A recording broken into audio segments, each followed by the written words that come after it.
Mon 10 ne prend pas d'initiative. Ça, c'est une phrase que tu entends tout le temps. Mais d'un côté, tu lui demandes de respecter ton système de jeu sans lui donner les clés en fait pour qu'il puisse prendre des initiatives. Et du coup, tu t'entêtes dans ton système de jeu en disant ouais, il faut qu'il fasse ça, mais en gros, en novembre, si tes joueurs ne maîtrisent pas ton système de jeu, oublie, en mars, ils n'y arriveront pas. Et ce qui bloque souvent dans les systèmes, c'est pas que les joueurs ne comprennent pas, c'est que ton 10 ne trouve pas sa place. Et le problème, c'est pas forcément ton système de jeu, c'est plus les micro-attaques que tu vas utiliser dedans. Tu vas pas demander les mêmes micro-attaques à Joris Second et à Mathieu Jalibert. Et le même 1-3-3-1 peut rendre un 10 brillant ou alors totalement inutile. Et c'est ce qu'on va voir dans cette vidéo. Comment faire jouer ton 10 en club. C'est-à-dire qu'il faut différencier ton projet de jeu et ton système de jeu. Et cette confusion, elle peut te coûter des saisons entières. On a souvent tendance à se dire quand on est entraîneur, ok, mes joueurs ne maîtrisent pas le système de jeu. Alors qu'en gros, le système, il le maîtrise. C'est le projet de jeu qu'il ne maîtrise pas. Parce que sur la compréhension du système, tes joueurs, ils comprennent les déplacements. Ils ne sont pas plus bêtes que des joueurs professionnels. Si tu leur dis que quand tu arrives en bout de ligne, il faut libérer côté source, côté terrain, parce que ton 9, il va gagner du temps sur la renversée, ou que dans telle zone, tu vas libérer dans tel sens s'il y a un rapport de force positif, parce que ça va te permettre de bloquer la circulation défensive, ils sont en mesure de le comprendre. Et il faut bien avoir conscience que le projet de jeu, c'est un moyen, c'est pas une fin. Si tu le traites comme une fin, tu finis par défendre ton système au lieu de gagner des matchs. Et du coup, ça amène à la question centrale, c'est que la majorité des projets de jeu ne sont pas efficaces, pas parce que le système n'est pas efficace, mais parce que l'ouvreur n'a pas le droit de jouer comme il est et il se sent enfermé dans un système. En gros, un système de jeu, ça s'intègre en 2-3 semaines. Les déplacements, mais c'est basique, c'est facile. Et quand on vient à reprocher à ton 10 de ne pas réussir à produire du jeu, prendre des initiatives, tu te mets à reprocher au 10, en gros, un problème de conception de staff. Dans cette vidéo, je vais te présenter les 3 profils de 10, comment est-ce que tu les reconnais, et surtout, le plus important, c'est sûrement ce que tu attends, c'est quel type de micro-attaque tu peux mettre en place pour que ton 10 s'y adapter, se les approprier, s'épanouir et que ton projet de jeu il fonctionne. Le premier profil, c'est peut-être celui qui est le moins bandant, c'est ce qu'on appelle le gestionnaire kicker. Ça va être des profils à la Ford, à la Pollard, et en gros, ce sont des joueurs en fait qui aiment beaucoup jouer avant le contact. C'est-à-dire que c'est des profils vraiment lecture et tu ne vas pas forcer leur nature en leur demandant d'aller déclencher des duels alors que c'est contre leur nature. Eux, ce qu'ils aiment bien, c'est prendre des décisions froides. Ils vont te choisir les fins de possession, c'est-à-dire qu'ils vont prendre les informations, ok, l'ailier est monté, j'envoie ça au pied. En gros, c'est les artilleurs le week-end. Et ils ne sont pas spécialement à l'aise quand le jeu va prendre une tournure KO. Si tu lui demandes de créer du désordre, tu vas le mettre en échec. Donc si tu as un système en 1-3-3-1 ultra fermé et tu veux simplement utiliser des blocs et tout, bah ouais, tu vas avoir un passeur gestionnaire. Le second profil de 10, c'est le profil que je vais appeler Playmaker. C'est un profil qui, lui, va créer énormément de danger. Il accepte de mettre le match en danger pour le faire basculer. Et donc c'est un 10 qui porte beaucoup, qui va provoquer énormément de duels, qui est très créatif, qui va être énormément sur de la prise d'initiative individuelle, et donc du coup qui a les qualités intrinsèques pour te faire des différences en déclenchant des duels avec des crochets, et surtout il va centraliser le danger, c'est-à-dire qu'il va focaliser l'attention des défenseurs.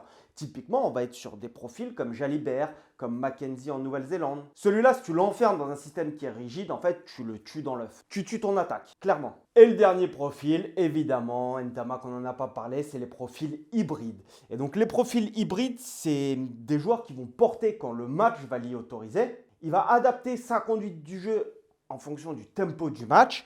Et donc du coup, il est capable de te sécuriser des choses, mais sans les figer. Et côté création, il va partager la création. Et donc là-dessus, évidemment, tu as Romain Ntamak, mais par exemple, si tu prends le cas de Boden Barrett ou même de Finn Russell et Boden Barrett étaient des playmakers.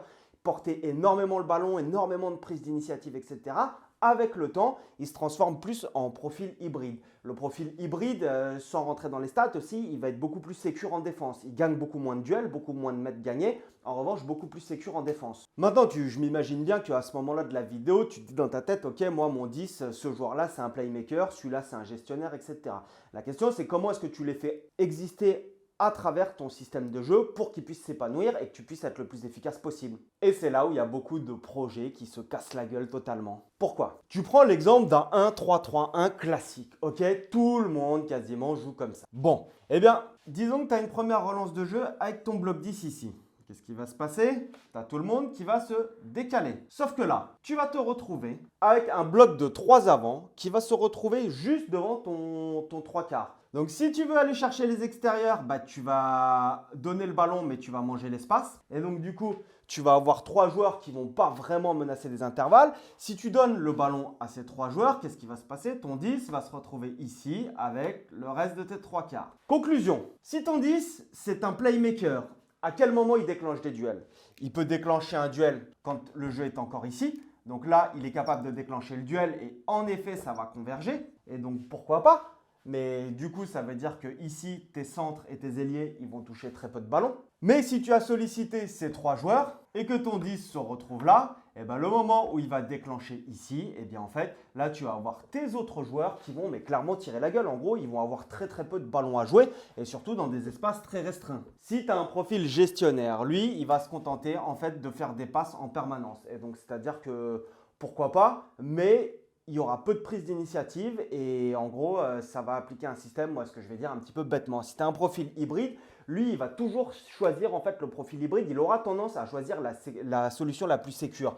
Et la solution la plus sécure, ce ne sera pas de jouer un duel ici, ce ne sera pas de jouer un duel ici parce qu'il va penser aussi qu'il y a des joueurs qui vont pouvoir l'aider. Donc ça, c'est la première chose sur le 1-3-3-1. Si tu veux gagner de l'espace, la première des choses à faire, mais vraiment, et ça, je ne comprends pas en fait que ça puisse encore se jouer de cette manière, le 1-3-3-1 tel quel, c'est que tu ne restes pas avec 3 joueurs devant ton 3 quarts. Sinon, en fait, si tu joues dans le dos, tu vas baiser 3 joueurs qui vont te manger de l'espace, tu auras moins d'espace plus tard. Qu'est-ce qui se passe dans le rugby actuellement? Je pense que tous les staffs sont arrivés à la même conclusion. 3 joueurs au centre du terrain, c'est trop. C'était bien en 2015, c'était bien en 2019. En 2023, tu le voyais quasiment plus et maintenant, c'est quasiment terminé. Si sur la distribution au départ, tu es placé comme ça, pourquoi pas? Mais ce que tu vas demander, du coup, c'est que ce joueur-là va basculer à l'intérieur du 10. Ça va te permettre d'avoir que 2 joueurs qui va te permettre d'avoir, en fait, de toucher de différentes manières, d'avoir plus d'options au centre du terrain et surtout plus d'espace entre les joueurs. Si tu retires un joueur, en fait, l'espace entre les défenseurs sera plus élevé. Donc, tu vas avoir potentiellement plus de manières d'animer. Tu vas me dire, ouais, mais s'il y a une sortie lente et qu'on se fait cabosser ici. Mais si tu te fais cabosser ici, en fait, il n'y a pas de souci. Tu as ton 10 qui se retire et tu vas avoir ton bloc qui va se reformer et tu iras attaquer derrière. Et pour peu, imagine, tu as un 10 playmaker et tu joues avec ton bloc 12 comme ça à 3 joueurs. Mais si tu as un 9 playmaker et un 10 playmaker, c'est-à-dire que là, ça va porter. Lui, il a la possibilité de porter, lui, il a la possibilité de porter. Mais en gros, tes joueurs ici, ils ne vont jamais toucher le ballon. Pour te le faire comprendre, on va prendre un exemple concret sur une micro-attaque. On est sur… alors, il va falloir que tu t'habitues à ma formulation. En gros, le terrain est découpé en 4 zones. C'est les zones sur lesquelles il y a des points de rencontre, des collisions. Et dans chaque zone, j'identifie des intervalles d'attaque. Donc, tu vas avoir les I-1, c'est le premier intervalle des leaders côté renversé. Le I1, ça va être le leader entre le 9 et le 10, en gros, les 2 leaders sur le côté sens. IR, c'est I-retour. I2, c'est l'intervalle 2. I3, intervalle 3, etc. Et IC, intervalle couloir, mais qui se rapproche vachement de IR. Bon, on passe côté terrain. Tu as une première relance. Là, on va dire que tu as un ruck. Tu as une première relance de jeu. Ok, si tu as bien suivi, ici, tu vas avoir l'intervalle I1 qui va être au niveau des leaders défensifs. Ok, je vais mettre un vis-à-vis là, vis-à-vis là. Tu aimes bien attaquer cette zone, évidemment, puisque en défense, c'est une zone de circulation. C'est-à-dire que tu avais tes défenseurs, tu as un point de contact, tous tes défenseurs sont en train de circuler, ou en tout cas 2 ou 3 joueurs sont en train de basculer dans le sens. Ce qui se fait beaucoup, c'est d'attaquer cet intervalle avec ton ailier qui était dans le ruck ici, qui est dernier rucker, qui vient se proposer. Ça, c'est propre à ce que tu vas demander, mais là, encore une fois, on va changer aussi de configuration. Je t'ouvre un petit peu les perspectives de ce que tu vas trouver sur cette chaîne.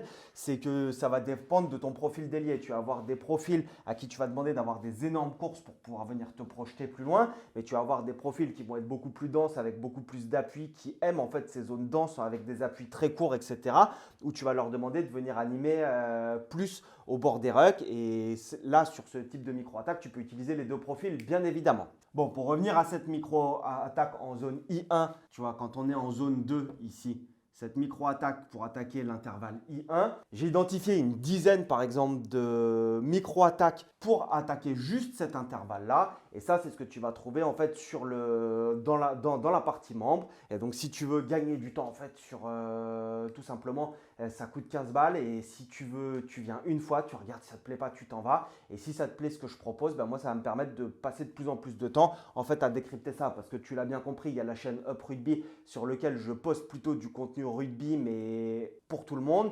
Et en fait, là, j'ai tellement de travaux, de recherche et d'analyse comme ça que ça plaît pas à tout le monde, ça plaît que pour les coachs. Voilà. Bon, et ben sur ce type d'attaque, si tu demandes juste à ton profil ici, qui est un playmaker, de faire une remise à l'intérieur pour attaquer cette zone, il va te le faire, bien évidemment, mais il va y avoir de la frustration. Parce que le playmaker, on n'oublie pas, c'est un joueur qui aime porter le ballon, défier, déclencher des duels. Ça ne veut pas dire qu'il va le faire à chaque fois. Mais lui, si tu automatises uniquement cette sortie dans la manière dont tu vas travailler, il va avoir énormément de frustration. Là où ton profil gestionnaire, lui, va énormément s'appliquer sur le fait de venir ouvrir l'intervalle ici en attaquant l'épaule extérieure pour que lui parte dans cette direction et faire cette remise intérieure. A l'inverse, ton profil playmaker, lui, il aura peut-être d'autres idées sur la lecture de la situation. C'est-à-dire que lui, il va peut-être se dire « Ok, en fait non, on va mettre un petit coup de pied par-dessus. » Ou alors peut-être totalement rien à voir. On a cette situation de ruck là, tu as un ailier qui bascule, tu en as 3 qui ont rechargé ici. Il va peut-être à l'inverse te dire « Ok, non, moi,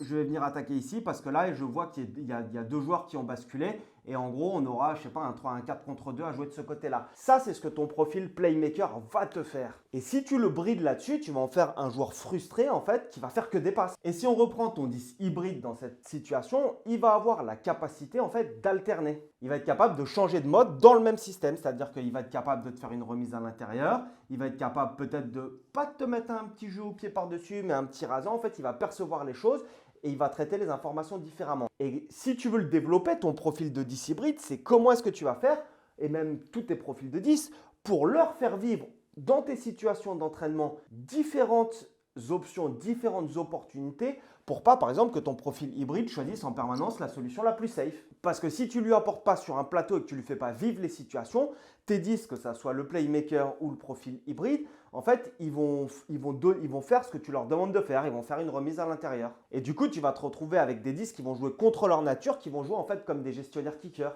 Là, j'entraîne pas de collectif, donc si j'ai quelques petites séquences, etc. Mais l'idée, c'est pas de te montrer comment entraîner, comment présenter les situations, mais en gros, comment est-ce que tu leur fais vivre. Et je te prends un autre exemple, c'est ce que tu vas retrouver dans la partie membre. Si tu es sur, là, on va dire que tu vois, tu as ton bloc 10 qui a été sollicité, donc tu es en zone 2, le sens de jeu est comme ça.